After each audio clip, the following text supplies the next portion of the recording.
He's convinced he's going to be vindicated by the accusations about the previous White House going after what is now his White House. That's a report. I doubt he's ever said that he regrets. No, I'm saying he doesn't regret it. Not only doesn't he regret it, he says he thinks he's going to be vindicated. Well, let's see. We're going to have Kellyanne Conway with us in just a minute or two. What is the very latest from the White House? We'll find out. In the meantime, we've got some headlines with Heather Childers on this Monday. Hey, Heather. Good morning. Just quickly, some headlines for you. Fox News alert. North Korea intensifying its show of force overnight, firing several missiles provocatively close to Japan. The U.S. strongly condemning the launches, calling it a violation of UN Security Council resolutions. The chilling intimidation tactic from the communist country coming just days after joint U.S.-South Korea military drills kicked off. And it is something that President Trump has promised since the start of his campaign. We're going to repeal and replace Obamacare. We're getting rid of Obamacare. It's going to be repealed and replaced. I am also calling on this Congress to repeal and replace Obamacare. And now sources tell Fox News that top Republicans are set to outline their Obamacare replacement plan as early as this week. The GOP promising a bill that protects Americans with pre-existing conditions, expands coverage options, and does away with the penalties for those who opt out of coverage. And House Minority Leader Nancy Pelosi sticking by her story, still denying that she met a Russian ambassador despite this picture of the two sharing a meal. She insists that he was just part of the entourage. The question is, have you met with him? No, I haven't met with him. I met with the president of Russia. Who else is in his entourage? Who knows? Presidents, heads of state come in, they bring their party, they barely even introduce them. So this is completely different. As politicians mincing words, Pelosi has been leading the charge against Attorney General Jeff Sessions, who came under fire for not disclosing his meeting with the Russian ambassador. And finally, the Pope urging you to open the Bible as often as you use your cell phone. Addressing a packed St. Peter's Square following his weekly Blessing Sunday, the pontiff asked what would happen if we read the Bible the way we read text messages. The Pope is no stranger to social media either, using it frequently to reach out to the faithful. And that's a good question. Those are your headlines. All right. Good deal. Very much. Thank you. All right. So you know that the President of the United States was tweeting, and he said it looks like President Obama, the exact tweet was a head-scratcher. He said, just found out Obama had my wires tapped in Trump Towers just before victory. Nothing found. This is McCarthyism. I say head-scratcher because the left, the political left, is saying, what is he talking about? That could never happen. Well, now, on the cover of the New York Times, the FBI chief is pushing for the Justice Department to refute the claim. Essentially, what they're saying is James Comey is saying, hey, we look bad with this with FBI, so we've got to have the DOJ come out and say it never happened. But there is something strange about this story. Why doesn't James Comey said it? Why doesn't the Justice Department said it? And doesn't he know that there's this little thing called recusal? So you want Senator Sessions, now Attorney General Sessions, who just said, I'll recuse myself from the Russian investigation, to come out and go, yeah, James Comey called, and he didn't, it doesn't have anything, the wiretapping never happened with the NSA. Then, of course, it's a big trap. Well, then Senator Schumer will have a migraine, and Nancy Pelosi will have an embolism, because he'll come out because he'll be crazed about that. It puts him in a tough spot, because if he comes out and talks, then he's sharing intelligence information with the rest of the country. And usually the spokespeople from the intelligence community don't come out and speak, even though he did in the fall, as we saw. So, but it's putting the president in a tough spot, because there's someone within the White House that's leaking, someone within the intelligence community that is putting our country at risk. So both sides are put in a corner. Right. Which is so astounding, because you have people like Martha Raddatz going crazy because if. Well, all these Washington Post and New York Times stories are all if. If these senior officials even exist. Right. If, in fact, these senior officials are true. The 9 people that said they know. This is all innuendo. But all I know is this. It's damaging our credibility of the previous White House and this White House, and no one believes what the other one's saying. Not good for the country. Just keep in mind, this James Comey story that is at the cover of the New York Times that everybody is talking about, there are no quotes from James Comey, and the Department of Justice and the FBI both declined to comment. Right. So the president is saying, Congress, will you please investigate this? We want to see the warrants that were placed for the FISA, that gave a federal judge would give permission for his phone to be tapped. It was rejected in the summer. According to reports, it was approved in the fall. So if that happened, then they listened to Donald Trump's conversations with other countries, all of his conversations at Trump Tower. You know, and when we had General Michael Hayden with us a little while ago, we asked the question, okay, so if there was a FISA warrant, could the President of the United States get his hands on it?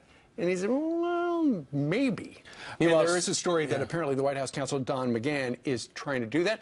We got Kellyanne Conway joining us right now from the White House. Kellyanne, good morning to you. Good morning. So what is the latest on this thing? Because everybody's going, he can't say that. Well, he says it because he thinks that there was this FISA warrant out there. What's the bottom of it?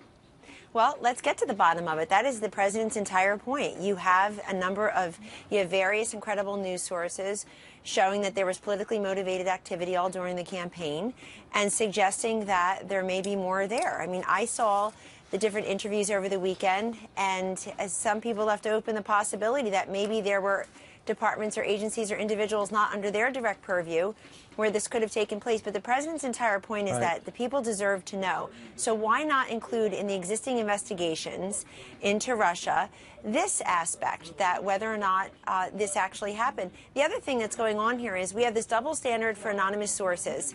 The media love to use anonymous sources for anything and everything that could possibly be derogatory, negative for this president and his administration, and yet they refuse to give any credibility to such sources when it may be something positive or exculpatory. The other double standard is investigations.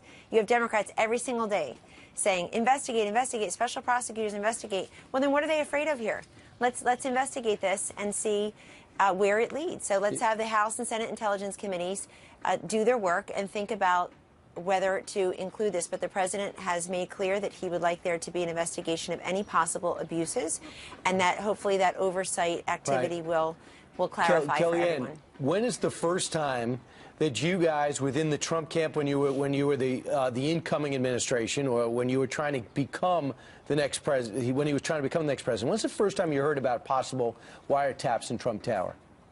Well, I won't reveal that. I will just tell you that it's a big place, and I saw what former Attorney General Mukasey said yesterday on a different network, that he thinks it's probably right or correct that this would have happened. But again, if we don't know, then let's find out together.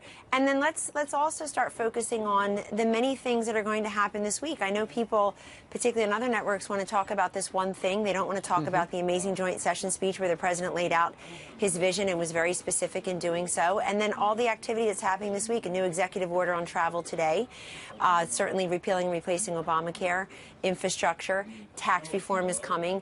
There are many things that the American people are focused on that are very prominent in the Fox News polling and elsewhere that aren't being discussed because of this, frankly. Now, Kellyanne, you said if we don't know at this point, so that's why you're calling for the investigation. But it sounds like, based on the tweets over the weekend, that the president does know that this happened to him. At least that's what he's claiming. How does he know that his phone was actually tapped?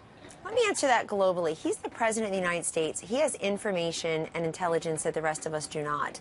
And that's the way it should be for presidents. I would note that, curiously, with the timing, the day after his amazing joint session, which everybody's polling and most honest analysts said was a complete home run for him, that the New York Times had a report that clearly showed that there was a rush to preserve and sprinkle intelligence information around the Obama administration toward the end of it. Now, we should ask why that is. And I would also say, you know, if we just, I certainly hope people out there are getting $50 every time they screen the word Russia, because it is just so ubiquitous. But imagine if you took the word Russia and at least shared some of the space in the punditry with leaks. This is about bureaucratic leaks. The concern for the president is that we have leaks in the intelligence and security community that imperils all of us. This is serious stuff. A couple of things. Would you also say that some of the team that used to be around Donald Trump has not helped the President of the United States? When J.D. Gordon comes out and says, yeah, we did bring up a conversation about Russia at the convention. When it turns out that Paul Manafort was in a meeting when Russia was brought up at the convention. When it comes out that Senator Sessions doesn't remember meeting with the ambassador. When Carter Page says, we did talk about Russia at the convention. All these things might add up to nothing. But don't you believe they're hurting the president by not jogging their memory and coming forward with it? They're a distraction more than harmful. No, I disagree. I mean, he got elected about 19 days ago, and we still hear the Democrats and others screaming Russia every single day. It's attenuated. They haven't shown any connection. Many people are trying to redo the election results still. This man has been president for a while now, and he's going to continue to just move forward with his agenda. You don't think those 4 people hurt the president? I think the president knows why he's here and what he's doing with his agenda. Look, there's a selectivity out there as to what really gets the coverage, and certain things that some of us think are noise make the news. Other things that obviously are newsworthy get covered. But again, how is this the president and those? I mean, I was the campaign manager until the end, and I was talking to people in Macomb County, Michigan, not Moscow. You know, and so people aren't even pointing to things that aren't there. You've got these attenuated connections and circumstances. And there's just nothing. The Democrats, every single day, you see these chyrons on the lower third on other networks where it's just all Russia all the time. What about investigating these bureaucratic, systematic leaks out of the intelligence and security community? I guess some of which are coming from holdovers. That's really dangerous to our nation, frankly, to all of us. That's not a partisan issue. That's a security and intelligence issue. Kellyanne, on the other side of the break, we want you to stick around because we want to ask you about some of those comments that